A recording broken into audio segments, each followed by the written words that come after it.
Hi hello this is Lakshmi Shankar. ఈరోజు మనం verb forms గురించి తెలుసుకుందాం. వర్బ్ ఫార్మ్స్ ఏ విధంగా యూస్ చేయాలి. సో అసలు వర్బ్ అంటే ఏంటి? వర్బ్ అంటే యాక్షన్, క్రియ. సో ఒక పని గురించి మనం చెప్పేటప్పుడు ఇక్కడ 5 కైండ్స్ ఆఫ్ వర్బ్ ఫార్మ్స్ ఉంటాయండి. Verb 1, verb 2, verb 3, verb 4, verb 5 అని మనకి 5 డిఫరెంట్ వర్బ్ ఫార్మ్స్ ఉంటాయి. ఈ వర్బ్ ఫార్మ్స్ నేర్చుకోవటం వల్ల మన ఇంగ్లీష్ అనేది కాన్ఫిడెంట్గా మాట్లాడగలుగుతాం. కాబట్టి సిరీస్ ఆఫ్ వర్బ్ ఫార్మ్స్ని నేను మన ఛానల్లో అప్లోడ్ చేయాలి అనుకుంటున్నాను. ఆ విధంగా మనకి అసలు వర్బ్ ఫార్మ్స్ ఎప్పుడు వాడతాం, ఏ వర్బ్ ఫామ్ని ఎప్పుడు యూజ్ చేస్తాము అని చెబుతూ, సో 1 by 1 ఆల్ఫాబెటికల్ ఆర్డర్లో మనం నేర్చుకోవాల్సిన ఇంపార్టెంట్ వర్బ్స్ ఒక 1000 వర్బ్స్ని నేను మీకు అందజేయాలి అని అనుకుంటున్నాను. మన ఛానల్ కనుక మీకు నచ్చినట్టయితే ఖచ్చితంగా మీరు సబ్స్క్రైబ్ చేయండి, అలాగే షేర్ చేయండి. అదేవిధంగా మీకు ఈ వీడియోస్ గురించి ఒపీనియన్ని మీరు కామెంట్ రూపంలో తెలియచేయండి.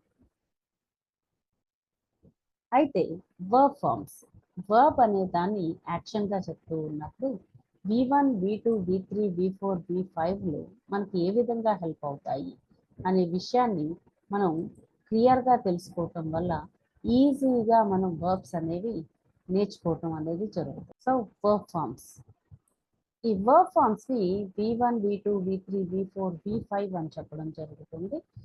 వర్బ్ ఫార్మ్స్లో V1 అనేది సింపుల్ ప్రజెంట్ని చూపిస్తుంది. V1 అనేది బేస్ ఫామ్గా కూడా చెప్తాము.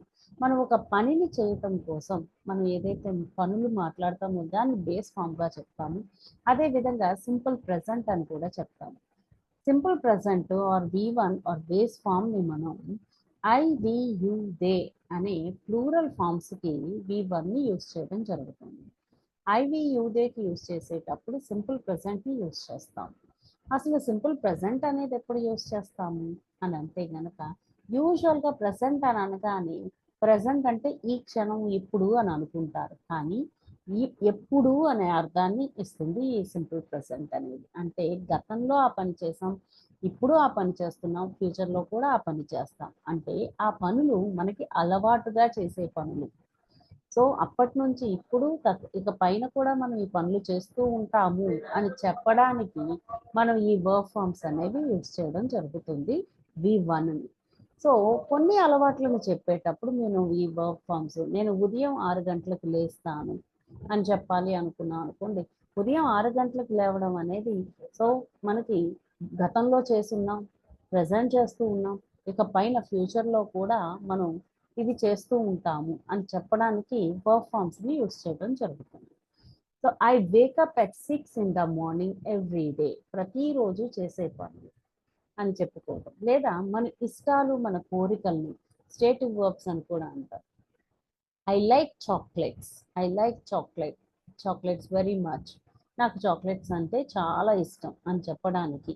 సో గతంలోనే ఇష్టం ఉంది, ఇప్పుడు ఇష్టం ఉంది, ఇక పైన కూడా నాకు ఆ ఇష్టం అనేది అలానే ఉంటుంది అని చెప్పడానికి ఈ వర్బ్ ఫార్మ్స్ని యూజ్ చేయడం జరుగుతుంది.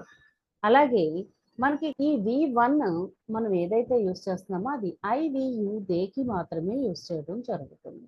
మరి హీ, షీ, ఇట్ అనే ప్రొనౌన్స్కి మనం ఏం యూజ్ చేయాలి అని అంటే దాన్ని మనం V5కి యూజ్ చేస్తాం. V5 కూడా మన సింపుల్ ప్రజెంట్కి యూజ్ చేస్తూ ఉంటాము. అయితే ఇక్కడ V1 ప్లస్ ఎస్ ఆర్ ఈఎస్ని యాడ్ చేయడమే V5 అంటే. V5 అని అంటే వర్బ్కి ఎస్ని ఆర్ ఈఎస్ని యాడ్ చేయటం మనం V5గా యూజ్ చేస్తాం.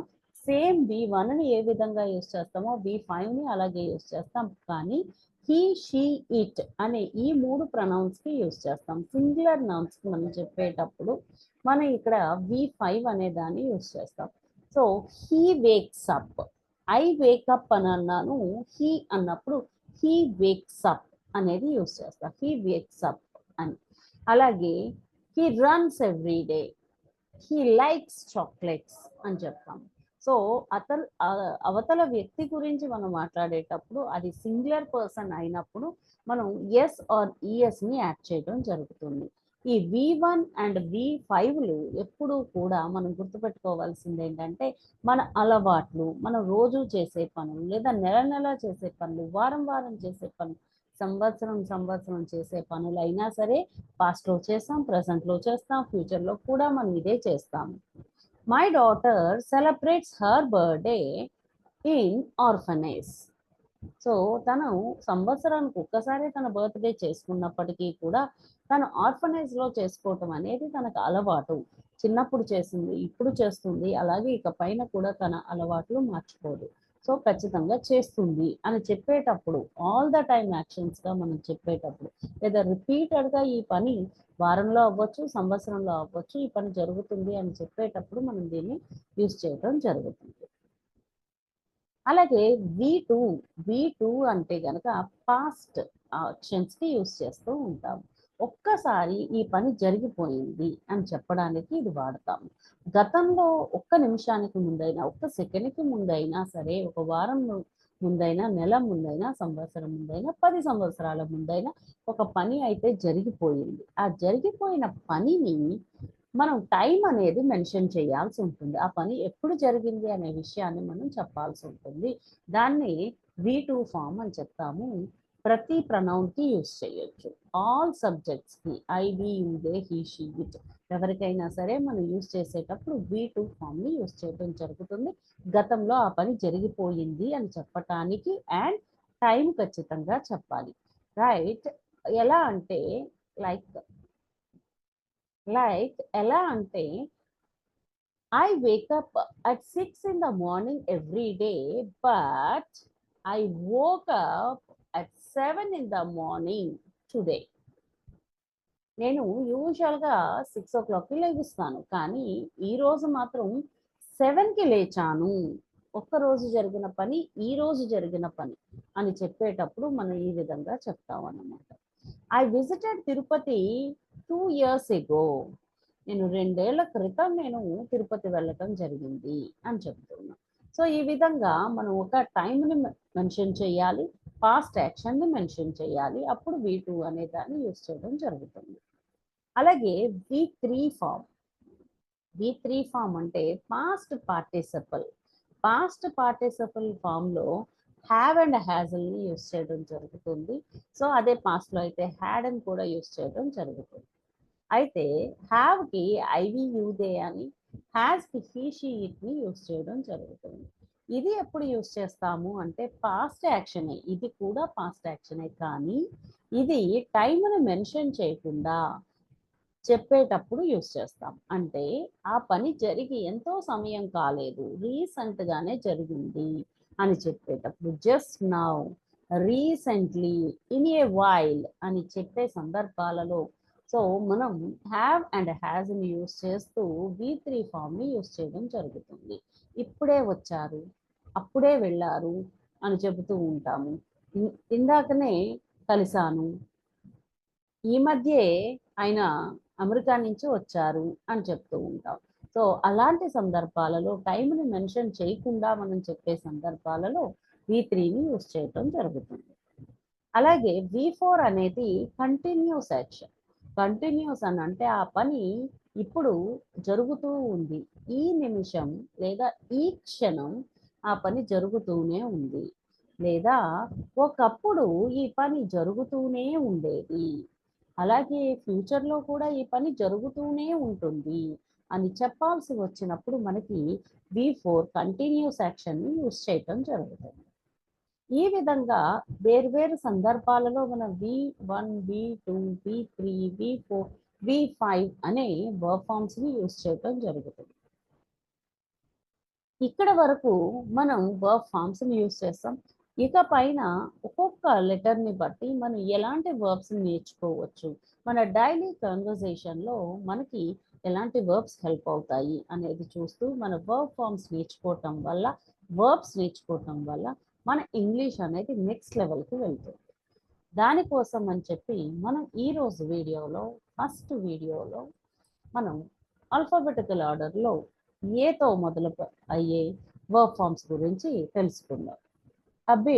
అబిడ్ అంటే కట్టుబడి ఉండటం. దేన్నైనా సరే మనం ఒప్పుకోవటం, అలాగే దానికి కట్టుబడి ఉండడాన్ని అబిడ్ అంటాము. అబిడ్, అబోర్డ్, అబోర్డ్, అబిడింగ్, అబిడ్స్ అని చెప్తూ ఉన్నాం. అంటే అబిడ్ అంటే ఎప్పుడూ కట్టుబడి ఉంటాను. I abide to my parents అని చెప్తున్నాము. సో నా పేరెంట్స్కి నేను ఎప్పుడూ కూడా కట్టుబడే ఉంటాను అని చెప్తున్నాను. అలాగా కట్టుబడి ఉన్నాను అని అన్నాము అనుకోండి, I about to my parents, నా పేరెంట్స్కి నేను కట్టుబడి ఉన్నాను, ఉండేవాడిని అని అవుతుంది. అలాగే I have abode, I have abode to my parents అని చెప్తాం. Abiding, I am abiding to my parents. He abides his parents. So తను తన తల్లిదండ్రులకు కట్టుబడి ఉంటారు అని చెప్పేటప్పుడు ఇది యూజ్ చేయడం జరుగుతుంది. అలాగే అబ్జర్వ్,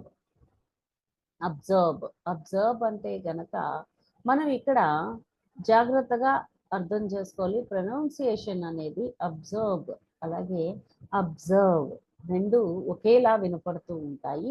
కానీ అబ్జర్వ్ అంటే పీల్చుకోవటం. సో పీల్చుకోవటాన్ని మనం అబ్జర్వ్ చేసింది అని అంటాము. స్పంజ్ వాటర్ని అబ్జర్వ్ చేస్తుంది అంటున్నాం. సో అలాగే మనం ఇక్కడ స్పంజ్ అబ్జర్వ్ వాటర్, అది దాని అలవాటు, అది అలాగే చేస్తుంది. అలాగే స్పంజ్ అబ్జర్వ్డ్ వాటర్ చేసేసింది. Sponge observed water in the afternoon, ఈరోజు ఆఫ్టర్నూన్ ఈ పని జరిగింది అని చెప్పేటప్పుడు వాడుతూ ఉన్నాం. అలాగే స్పంజ్ హ్యాజ్, ఎందుకు అంటే ఇట్ యూజ్ చేస్తున్నాం కాబట్టి sponge has observed, sponge has observed water అని చెప్తూ ఉన్నాం. స్పంజ్ ఈజ్ అబ్జర్వింగ్ వాటర్ అని చెప్తూ ఉన్నాం. ఇక్కడ స్పంజ్ అనేది V5 కాబట్టి స్పంజ్ అబ్జర్వ్స్ వాటర్ అని చెప్తాం. కాబట్టి sponge absorbs water is correct. ఎందుకు ఇట్ని మనం స్పంజ్గా చెప్తూ ఉన్నాం అన్నమాట. నెక్స్ట్ యాక్సెప్ట్, యాక్సెప్ట్ అంటే అంగీకరించటం. యాక్సెప్ట్ అంటే అంగీకరించటం. Accept, accepted, accepted, accepting, accepts. Accompany అంటే తోడు ఇవ్వటం, తోడు ఉండటం. అకంపనీ, అకంపనీడ్, అకంపనీడ్, అకంపనీయింగ్, అకంపనీస్. ఏక్ అంటే నొప్పి పుట్టటం. ఏక్, హెడేక్ అంటాం కదండి, అలా ఏక్, ఏక్, ఏక్, ఏక్, ఏకింగ్, ఏక్స్ యూజ్ చేస్తూ ఉన్నాం. అచీవ్ అంటే గెలవటం. అచీవ్డ్, అచీవింగ్, అచీవ్స్ అనేది యూజ్ చేస్తూ ఉన్నాం. అగ్రీ అంటే అంగీకరించడం. Agreed, agreeing, agrees. అలైట్ అంటే వెలిగించటం. అలిట్, అలైటింగ్, అలైట్స్. అలో చెయ్యటం. allowed, allowing, allows. యానిమేట్ అంటే కదలికలను చెప్పటం. animated, animating, animates. అనౌన్స్ ప్రకటించటం. announced, announcing, announces. ఆన్సర్ అని అంటే సమాధానం చెప్పటం. answered, answering, answers. అపాలజైజ్ అంటే క్షమాపణలు చెప్పడం. apologized, apologizing, apologize. అపియర్ అని అంటే ఏదైనా ఒక ఎగ్జామ్కి అపియర్ అవ్వడం, ప్రవేశించటం, దరఖాస్తు చెయ్యటం. అపియర్ అని అంటే దరఖాస్తు చేయటం. Appeared, appearing, appears. అప్లాడ్ అంటే చప్పట్లు కొట్టడం. applauded, applauding, applauds. Apply, apply అంటే కూడా దరఖాస్తు చేయడం. Apply, applied, applied, applying, applies. Next one approach, approach అవ్వటం. Approach, approached, approached, approaching, approaches. Approve చేయటం. Approve, approved, approved, approving, approves. Argue, argue అంటే ఆర్గ్యూ వాదించడం. Argue, argued, argued, arguing, argues. Arise, arise అంటే లేవటం, లేవటం లేదా తల ఎత్తి చూడటం అర్థం ఇస్తుంది. Arise, arose, arisen, arising, arises. Arrange, arrange చేయటం. అరేంజ్ చేయటం అంటే ఏర్పాట్లు చేయటం. Arrange, arranged, arranged, arranging, arranges. Arrest చేయటం. Arrest, arrested, arrested, arresting, arrests. Ask, అడగటం. Ask, asked, asked, asking, asks. Assert, assert అంటే నొక్కి చెప్పటం. Assert, asserted, asserted, asserting, asserts. Assort, assort అంటే కలగలపడం లేదా వర్గీకరించడం అని అంటారు. Assort, assorted, assorted, assorting, assorts. అలాగే ఆస్టోనిష్, ఆస్టోనిష్ అంటే ఆశ్చర్యపరచడం, ఆశ్చర్యపడటం లేదా ఆశ్చర్యానికి గురవ్వడం. నిర్గాంతపోవటం, ఆశ్చర్యపోవటం అని చెప్పేటప్పుడు ఆస్టోనిష్ అనేది చెప్తాము. ఆస్టోనిష్, ఆస్టోనిష్డ్, ఆస్టోనిష్డ్, ఆస్టోనిషింగ్, ఆస్టోనిషస్. తర్వాత attack, attack, attacked, attacked, attacked, attacking, attacks. Attack అంటే దాడి చేయటం. అటెండ్, అటెండ్ అంటే హాజరవ్వడం. Attend, attended, attended, attending, attends. Attract, ఆకర్షించబడటం. Attract, attracted, attracted, attracting, attracts. Audit, లెక్కలు వేయటం. Audit, audited, audited, auditing, audits. Avoid, avoid అంటే తప్పించటం, తప్పించుకోవటం. Avoid, avoided, avoided, avoiding, avoids. Awake, ఇది కూడా నిద్రలో నుంచి లేవడం. Awake, awoke, awoken, awaking, awakes. అలాగే అక్యూజ్, అక్యూజ్ అంటే నిందించటం. Accuse, accused, accused, accusing, accuses. అలాగే అడాప్ట్, అడాప్ట్ అంటే ఏదైనా సరే స్వీకరించటం లేదా అనుసరించటం అని చెప్తాము. Adapt, adapt, adapted, adapted, adapting, adapts. Adaptability అంటాము. సో అడాప్ట్ అంటే దాన్ని మనం అంగీకరించడం లేదా దానిలా మనం మారిపోవటాన్ని అడాప్ట్ అనేది యూజ్ చేస్తూ ఉంటాం. బట్ అడాప్ట్, అడాప్ట్ అంటే కనుక దత్తత తీసుకోవటం. అడాప్ట్ అంటే ఎవరి పిల్లల్ని అడాప్ట్ చేసుకుంటాము అని అంటాం. సో దత్తత చేసుకోవటాన్ని అడాప్ట్ అంటాము. ఇక్కడ ఏడి ఓపీటీ యూస్ చేస్తామండి, అది అడాప్ట్ అవుతుంది. ఏడి ఏపీటీ యూస్ చేస్తే గనక అది అక్కడ పొజిషన్ని స్వీకరించడాన్ని అడాప్ట్ అంటాం. Adapt, adapted, adapted, adapting, adapts. Aim, so aim అనంటే లక్ష్యాన్ని పెట్టుకోవడం. Aim, aimed, aimed, aiming, aims. అలాగే అమ్యూజ్, అమ్యూజ్ అని అంటే గనక వినోదాన్ని పొందటం. Amuse, amused, amused, amusing, amuses. అలా అనలైజ్, అనలైజ్ అని అంటే మనం విశ్లేషించడం. అనలైజ్ అంటే విశ్లేషించడం. Analyse, analysed, analysed, analysing, analyses.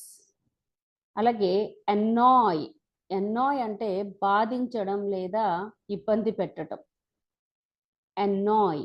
So annoy, annoyed, annoyed, annoying, annoys. arrive, arrive అంటే రావటం. సో ట్రైన్ రావడాన్ని అరైవింగ్ అని అంటూ ఉంటాం రాకపోకల గురించి చెప్పేటప్పుడు. అరైవ్ రావడం లేదా చేరుకోవటం. arrive, arrived, arrived, arriving, arrives. attach, attach అని అంటే ఏదైనా సరే అంటించడం. attach, attached, attached, attaching, attaches. Next archive, archive, archived, archived, archiving, archives అంటే ఏదైనా భద్రపరచడం, సేవ్ చేయటం, ఫైల్ చేయడం అని అంటాము. So archive. అసైన్, అసైన్ అంటే ఏదైనా ఒక పనిని వారికి అప్పగించడం లేదా వారికి కేటాయించడం అని అంటాం. Assign, assigned, assigned, assigning, assigns. Award, so award అని అంటే గనక వాళ్ళకి మనం పురస్కరించుకోవటం అంటాం. Award, awarded, awarded, awarding, awards. Allot, so అసైన్కి బదులుగా మనం అలాట్ అనే వర్డ్ని కూడా యూజ్ చేయొచ్చు. Allot, allotted, allotted, allotting, allots. అలాగే యాక్సలరేట్, యాక్సలరేట్ అంటే గనక డ్రైవింగ్ చేసేటప్పుడు దాన్ని పెంచటం, దాని స్పీడ్ని పెంచడాన్ని యాక్సలరేట్ అని యూజ్ చేస్తూ ఉంటాం. Accelerate, accelerated, accelerated, accelerating, accelerates. ఇవన్నీ కూడా మనకి ఏతో వచ్చే వర్బ్ ఫామ్స్ అండి. ఇవన్నీ కూడా మనం చక్కగా నేర్చుకోవటం వల్ల మనకు అవసరమైన చోట మనం వీటిని యూస్ చేసుకుంటూ మన ఇంగ్లీష్ని ఫ్లోగా, ఫ్లూయెన్సీతో మాట్లాడగలుగుతాము ఇవి నేర్చుకోవటం వల్ల. కాబట్టి ఇది విని వీటిని నేర్చుకోవడం ద్వారా మీ ఇంగ్లీషు నెక్స్ట్ లెవెల్కి తీసుకెళ్తారని, మీరు అనుకునే లక్ష్యాలను చేరుకుంటారని. So I wish you all the best. Thank you.